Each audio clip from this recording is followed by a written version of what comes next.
L'A3-9 fait partie des deux délibérations avec l'A3-19, effectivement, où la ville de Toulouse, qui redevient bénéficiaire de deux propriétés municipales, la caserne Vion et l'hôtel de l'Estan, qui étaient affectés à des activités non pas municipales. La caserne Vion, c'était le service départemental d'incendie et de secours, qui le remet à la commune, puisqu'il n'est plus utilisé, et l'hôtel de l'Estan, qui était le logement de fonction du recteur depuis plus d'un siècle et demi, je crois.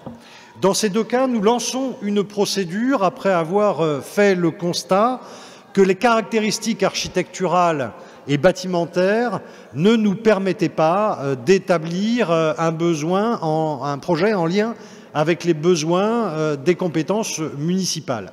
Sur Vion, nous avions eu un projet qui était d'installer un poste de police municipale. Malheureusement, la réglementation spécifique des secteurs en PPRI ne permettent pas l'installation d'un service de secours dans un tel secteur pour une raison très simple, c'est que par hypothèse, dans un PPRI, s'il y a effectivement une inondation, il faut que les services de secours puissent intervenir, puisque c'est à cette occasion-là qu'ils le sont. Ce n'est pas essentiellement en raison du risque d'inondation, mais du fait que, par principe, les services de secours doivent être dans des zones qui permettent le maintien de leur caractère opérationnel. Donc du coup, n'ayant pas l'opportunité pour les services de police municipale, l'examen des caractéristiques nous a conduit tant pour ce bien que pour l'hôtel de l'Estan, qui était donc un logement de fonction très éloigné de l'exercice de nos compétences, de lancer une procédure. Cette procédure n'est pas une décision finale aujourd'hui. Il s'agit de lancer une consultation, de demander aux opérateurs de faire des propositions, d'engager une discussion qui aboutira, ou pas, à un choix qui sera soumis au conseil municipal in fine. Merci, Madame Morin. Sur la 319, c'est donc l'hôtel de l'Estan. Donc l'hôtel de l'Estan, voilà. Alors d'abord, je voudrais quand même revenir sur un point qui m'interroge, qui nous interroge, pour m'étonner du fait qu'un grand nombre de délibérations autour de cessions de foncier passent dans la commission finances au lieu de passer dans la commission qualité urbaine et bonne tenue de l'espace public. Je n'ai toujours pas compris quelle est la logique qui préside au choix de passage dans l'une ou l'autre commission. C'est pour ça que je n'ai pu étudier cette délibération au stade de la commission et que j'ai dû vous solliciter M. Briand par mail le 28 mars et qu'il m'a répondu partiellement hier en fin d'après-midi. Alors, selon nos recherches et puis vos retours, les éléments inscrits au monument historique sont la façade sur la place Montoulieu-Saint-Jacques et la porte de la rue Saint-Jacques, Vantaux compris. Ce qui veut dire, si nous avons bien compris, que le futur acquéreur du site pourrait détruire quasi totalement l'hôtel de l'Estan en ne conservant que les éléments précités. Alors, compte tenu de l'intérêt patrimonial du site, quelle garantie avons-nous que cette vente ne va pas participer à la spéculation immobilière? Vous m'indiquez que vous êtes en attente d'éléments de servitude de la Cour administrative d'appel voisine avec laquelle des usages et réseaux seraient partagés.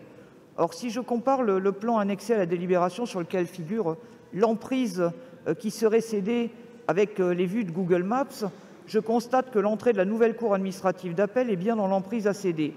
Vous nous dites aussi que nous n'aurons accès au cahier des charges de la consultation et à l'ensemble des éléments concernant ce projet de vente qu'ultérieurement.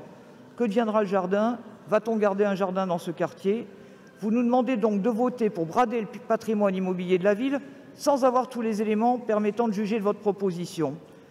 Vous nous parlez souvent de votre difficulté à construire et du manque de logements sociaux. Pourquoi ne pas contractualiser avec un bailleur afin de faire du logement très social en centre-ville et rattraper notre retard?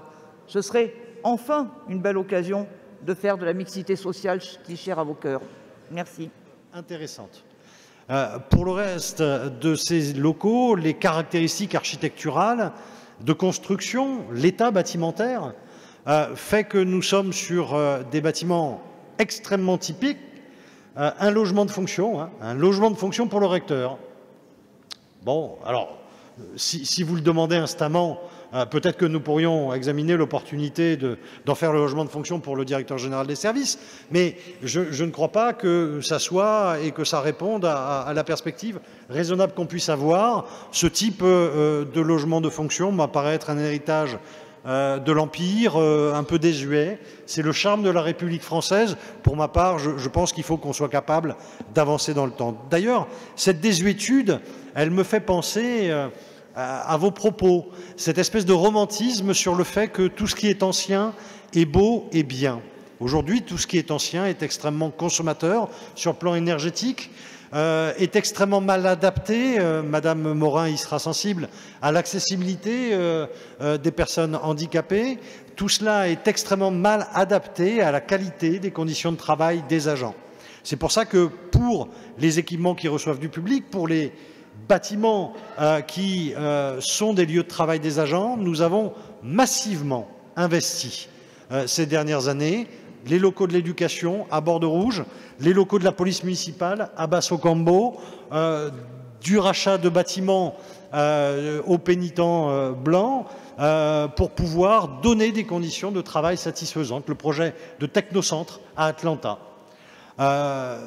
Notre volonté, c'est d'offrir les meilleures conditions de travail aux agents, celles qui sont les plus adaptées à la réglementation d'aujourd'hui, aux exigences d'accessibilité, aux exigences thermiques, aux exigences code du travail.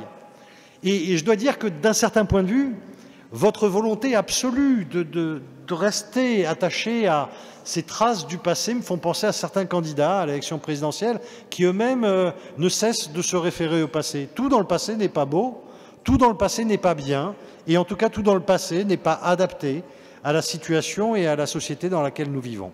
Mais soyez assurés d'une chose, comme nous l'avons fait sur les sessions que nous avons réalisées sous le précédent mandat, notre objectif, ça n'est pas de brader, ça n'est pas de céder dans n'importe quelle condition, mais bien d'engager un dialogue avec les porteurs de projets privés, parce que pour nous, à votre différence, je le reconnais, je le respecte, hein, mais pour vous, à votre différence, le secteur privé, ça n'est pas un monstre qui représenterait le diable capitalistique, même si, je le sais, pour vous, tout ce qui contribue à la création de valeur dans ce pays et donc au financement des activités de service public, c'est quelque chose qui est malsain. C'est vrai que dans notre pays, le jour où il n'y aura plus de création de valeur, il n'y aura plus rien pour financer les services publics. Nous en serons revenus à la plus belle ère des régimes soviétiques. C'est probablement, comme M. Elarch nous l'a fait au dernier Conseil de métropole, une forme là aussi de romantisme historique. Bref, nous lançons 2 consultations sur Vion et Lestang parce que, honnêtement, et après avoir discuté avec tous les services concernés, aucun n'a été en capacité à marquer un intérêt pour ces bâtiments et au regard de leurs caractéristiques. C'est un lancement de procédure.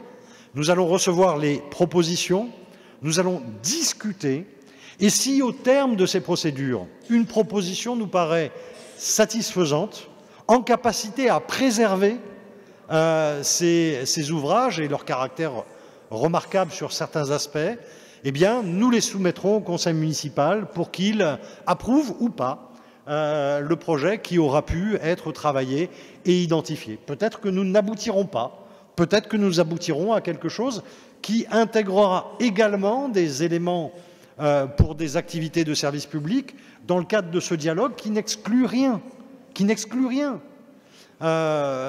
mais je crois que c'est la meilleure manière de pouvoir trouver une affectation adaptée à ces caractéristiques très fortes de ces 2 sites. Merci. Bon, je voulais simplement ajouter 2-3 points. Donc effectivement, la finalité de ces sessions, c'est de faire rentrer de l'argent à la collectivité qui va donc être réintroduit dans les services publics. Ça, il faut quand même le dire, parce qu'à vous entendre, hein, on est dans une logique de privatisation, il faut le dire et le répéter, tout cela vient conforter les services publics et les projets publics que nous portons au service des Toulousains. Je voulais dire également à l'opposition que je suis toujours frappé par la logique qui l'habite, qui est une logique unique dont elle ne sort pas, qui consiste à contester toutes les recettes qui viennent conforter l'action publique de la collectivité. Toutes les recettes, vous les contestez. La recette des ventes, vous les contestez.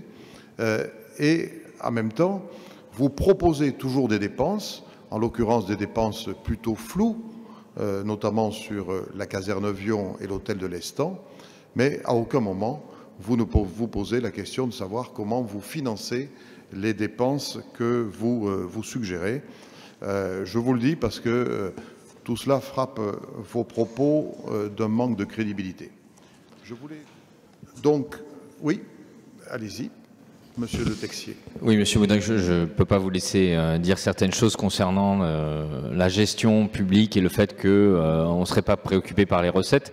Quand vous dites, et j'entends Monsieur Briand qui dit que la création de valeur ne passerait que par le privé, je pense que vous sous-entendez que l'État ou les institutions publiques ne sont pas capables de gérer correctement un patrimoine et d'en dégager des recettes.